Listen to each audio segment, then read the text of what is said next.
বুখারীর বর্ণনায় এসেছে যে কোনো ব্যক্তি যদি একজন মুসলমানের জানাজার মধ্যে উপস্থিত হয় তাহলে তার জন্য এক কিরাত পরিমাণ সওয়াব, বলুন না সুবহানাল্লাহ।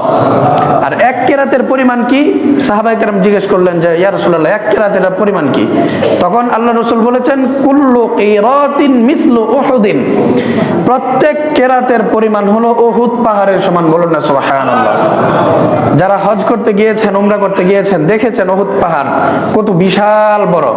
আমরা একজন মুসলমান ভাইয়ের জানাজায় উপস্থিত হই এবং জানাজার নামাজটা পড়ি, তাহলে এর বিনিময়ে এই উহুদ পাহাড় পরিমাণ সওয়াব আল্লাহ তাআলা আপনার আমার আমলনামায় লিখে দেবেন, বলুন না সুবহানাল্লাহ।